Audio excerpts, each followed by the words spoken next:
Welcome, welcome. Good to have you on today's episode of our wonderful, wonderful reviews. If you are new, welcome. If you are a returning viewer, oh, how much I love you. I know you are glad to be here. I am so glad to have you. So, as promised, today is going to be the last video on this book that we are reviewing, The Richest Man in Babylon. We are going to do the last three chapters, 9, 10, and 11. Well, the last was reserved for, or the best was reserved for the last. I hope you enjoyed because I did too. Let's go. Chapter 9 is about the camel trader we talked about in chapter 8. His name is Dabasa. The title is The Clay Tablets from Babylon. Now, these tablets were excavated from Babylon thousands and thousands of years later, and these tablets contain secrets on how Dabasa was able to clear his debt and lead an honorable life. When Dabasa came back after the wife of the man who bought him, helped him to escape, he went to Mathan. Remember Mathan, the guy who helped Rodan with his 50 pieces of gold and how to, properly invest it. He went to Mathan to ask, for financial advice on how he can start his journey to financial freedom. Mathan was happy to help, just like Akkad. So Mathan, financial advisor on how to make investments and, be on your way to financial freedom. So Mathan gave him a couple of advice, which he stuck to. One of the first things he did was to write out the names of everyone that he owed. He made a long list. I mean, that guy really lived a reckless life to have such a long list of people. He went to them and showed them the list and said, look, I owe you. I'm back and I want to pay. A couple of them were angry with him. Some of them were like, okay, we'll be patient with you and, see how far you can go with this. He explained to them how he was going to pay them. So Dabasa got an honorable job. Since I told us in chapter 8 that he came with the skill to tend camels. So that was how he started trading, on camels and all of that. He got his first honorable job, started trading, and decided to be on a very tight budget. For you to get out of debt, you have to be on a tight budget. You cannot move to your left or to your right. Now, this is what Dabasa did. Out of 100% of his income, 70% was for his operational expense for the month for himself and his household. 10% was for savings.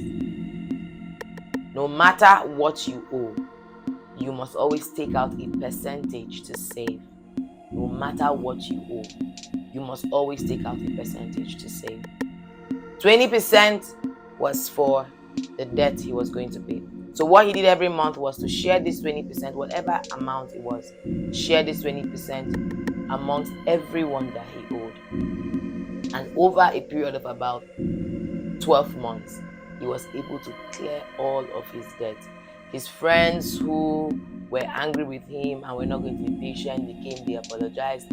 Even an elderly man, I can't remember his name now, told him, he said, if you ever need, he said it can only take a faithful person to, actually go through this and achieve it. So if you ever need money, if you ever need help, come to me. Some of us, when we are in debt, we think that we are in our right of way to not explain to the people that we owe and apologize for our inability to clear our debt. We are in the wrong for not being able to meet up our financial obligations as at when due. So we are supposed to take the responsibility to meet these people, explain our situations to them, and bring them to a place where they can understand. Dabasa didn't find it easy, and you also wouldn't find it easy because not all the people you are owing will be that patient with you.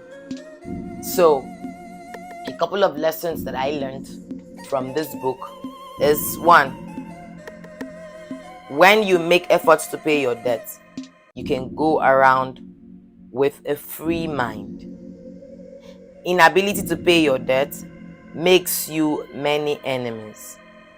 When you owe people and can't pay, You owe them honest explanations. If they are angry, they are right to be angry. You shouldn't be arrogant to people you are owing. It is bad. A couple in 1936 in Nottingham, also had an embarrassing situation like this. They were living above their income, borrowing for groceries, owing the milkman, owing everybody, and could not pay. When they stumbled on this Dabasa's principle on how to clear their debt, they also made a list of everyone they were owing, went to these people, showed them the list, and explained to them that, look, if we keep borrowing and all of that, we cannot pay. How about we stop borrowing from you, start paying upfront for our goods, and then offset our bills, the backlog of bills going forward. A lot of persons understood with them, and that was how they got out of debt. And something also happened to these two set of people. That's Dabasa on his own and this couple. When in about 12 months, they were able to clear their debts. And then it now means that the 20% that they were reserving for paying off debts was now free to be added to their savings. So now, while they were still running on 70% operational expense every month, their savings increased from 10% to 30% because they had paid all of their debts. Now, this enabled them to be able to now save a lot of money, make investments just like the Basa did. They could afford, vacations now and all of that. But this could not be possible if they were not disciplined enough to keep to their word and be on a tight budget when things were not financially favorable for them. Anybody can come out of debt, but you just have to be determined that you want to come out of this debt. Now, in conclusion, I'm going to put up Dabasa's debt payment plan or financial plan up on the screen for us to see. 70% for expenses, 20% for payment of debts, and 10% for savings. This 20% will eventually be added to his savings, and then his savings would increase. You can never achieve a financial goal without a financial plan. I repeat, you can never achieve a financial goal without a financial plan. So on to chapter 10, titled The Luckiest Man in Babylon. Everything is about Babylon, of course. So, yeah. So there's this guy, his name was Sharunada. I hope I am not murdering this name. So, the gods of Babylon, you have to pardon me. His name was Sharunada. He was a wealthy guy. And he used to have a friend called Aradgula. Aradgula was actually a bit advanced in age, but they were friends. So it's a beautiful story. So just follow me as we go. I'm trying to, call out the characters in this story. Now, in the current day, like the day the story was written, he was riding with a guy named Hadangula. Hadangula is the grandson of his friend Aradgula. He was trying to help Hadangula understand how himself and Hadangula's granddad made their money. Now, all the fortune that Aradgula, Sharunada's friend, would, store up for his family, Hadangula's dad squandered it. You understand? So this is Sharunada, Aradgula's friend. He's seated with Hadangula, which is Aradgula's grandson. But Hadangula's dad squandered the granddad's wealth. So Sharunada was trying to see how he can get him to understand how he and his granddad made their wealth. So these people were... Sharunada's story is this. His brother mistakenly killed somebody in a gaming house or a bar parlor or something. So back in the day, if you owe people money in Babylon, you can use your child or anybody to stake for the loan, or if I'm not able to pay, you can take the person. So that's how people easily become slaves, because your family may not be able to pay for the loan and you are the collateral. Next thing, carried you. Thank God I was not born in that era, my God. So that was how Sharunada, his dad, in a bid to save his brother from going to jail, his dad offered him to the widow of the man who his brother killed, and they couldn't pay off the debt, so the woman sold him off to slavery. In slavery, he met a couple of people, some friends, and all of that. So, listen, you get a lot of morals from this story. We are affected tremendously by the people we associate ourselves with. And our future is also made up first in our mind. The future that we want to have is first of all made up or created in the mind. We've said it before in the book that we Think and Grow Rich that we reviewed. Things are created twice, first in the mind and then in reality. So Sharunada always dreamed about being freed from slavery and all of that. So remember, he's telling this story to Hadangula. So he, had some couple of friends. He worked in a farm, had some couple of friends. They were always talking about, okay, how is this going to work? How can we get out of here? And one day, they were going to sell them off. I think the farm was not doing so good, or maybe they were out of work, blah, blah, blah. So they were going to sell them off in a slave market. So he was wondering what that day was going to be like. But there was one of the guys who was supposed to keep watch in the farm, because they take turns to keep watch at night when they sleep. So he wasn't able to sleep. He now was speaking to this guy whose turn it was to keep watch. And the guy told him, tomorrow when you go to the market, people will come to buy you. Most of these people may not have the patience to go through and check you around and all of that. You have the responsibility to market yourself.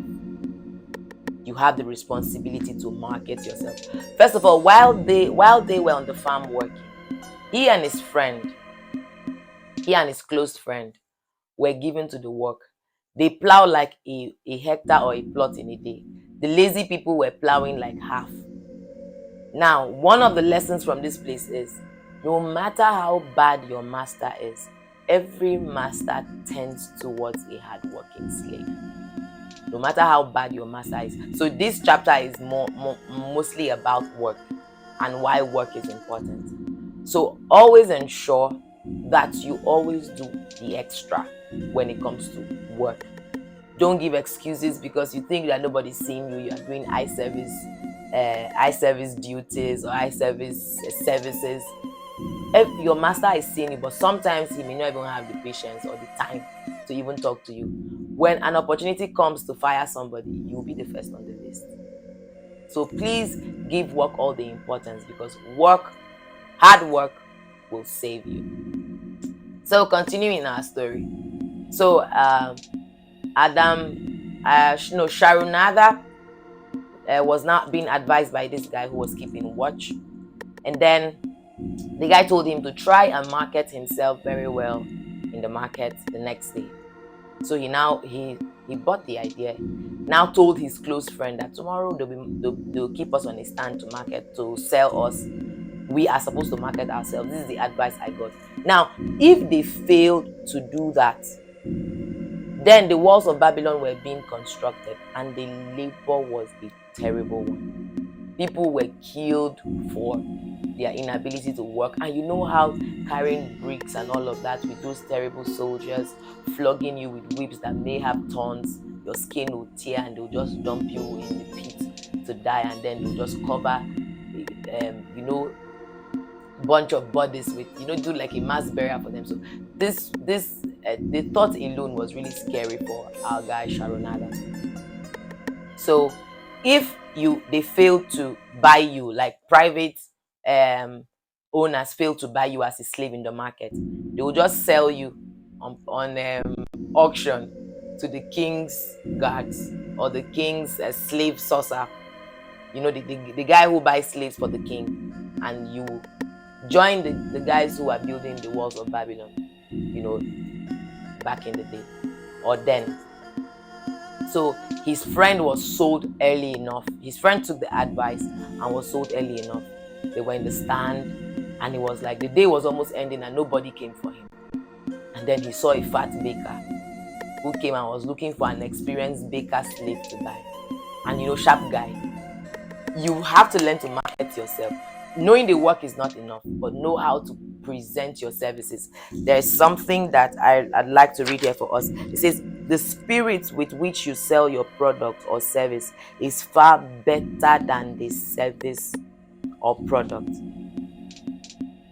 You don't just learn how to market it, and with a very good and lively spirit. So when this baker came, he didn't know how to bake, because he didn't have the skill. He just came from a farm as a slave, so he doesn't know anything about baking. But he told the guy, are you looking for an experienced baker who would stress you, or you're looking for a person who is willing to work and that can be taught?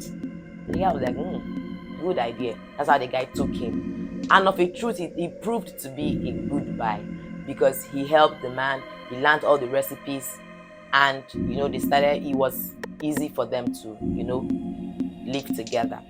Now, while he was a slave, he always looked forward to being freed from slavery. And in Babylon, then you can actually buy out. If you save a lot of money, you can just pay your owner, and then you become free.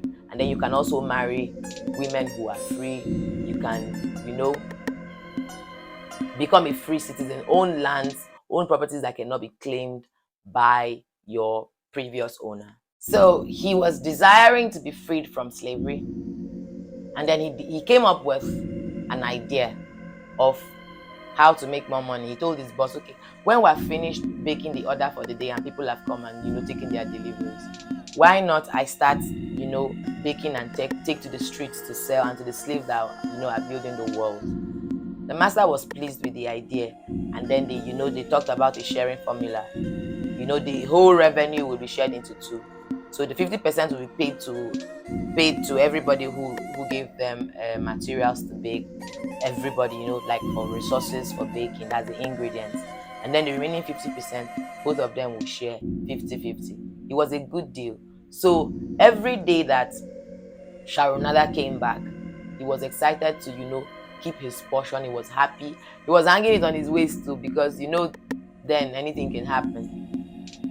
But something happened. His boss was now free, because Sharonada was doing all of the job, so he wasn't busy anymore. An idle man, they say, is the devil's workshop. So his boss was now given to gambling.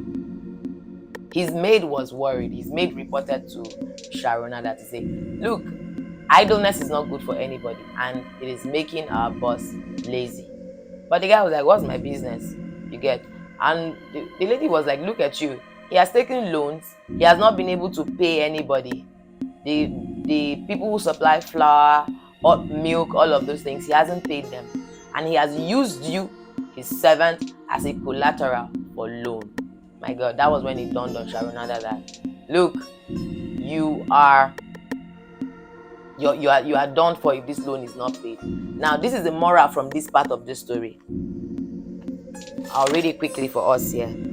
Gain your freedom from employment as soon as you can. And as soon as you can, through good work and investment. I'll take it again. Gain your freedom from employment as soon as you can, through good work and investment. Let not your faith be in the hands of another for too long.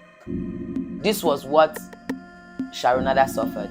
Because if his faith was not in the hands of his boss will not use him again. His dad did it. That was how he landed in slavery. He wasn't born a slave. His dad did it. He landed in slavery, and now his owner is doing it again, and he's about to land in another slave. So the people who he was used as a collateral to get loan eventually came to the house and took him. But luckily for him, he had his money in his waist. So they took him back to where he dreaded so much to be. By the way, all the people who were not given to work when they were in the farm, both of them, there were two people who were just, they just wanted to be there, work, fake that they were working, not really work. Both of them died, were not bought when he and his friend were bought, because they didn't have the idea, or they were not told that you need to market yourself. They died, with the other slaves who were building the walls of Babylon. Now, the new guy that bought him took him to work with the slaves that were building the walls of Babylon. The courage in his heart was strong, but he was there so long, and every day his courage, his heart was weakened. But I missed a story. Prior to this time, one of the days he was taking, his merchandise to the market to sell, those cakes and all of those things that he bakes, he met a guy, another servant, a servant who was working for a farmer. So he was selling vegetables, and I was about to say vegetable servant. That was so wrong.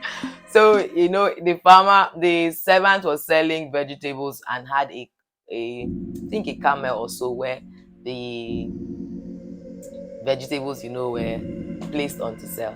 This servant was looking good, didn't really look like a servant, because he had done so much for his boss. He has done so well with his boss and was making his own money.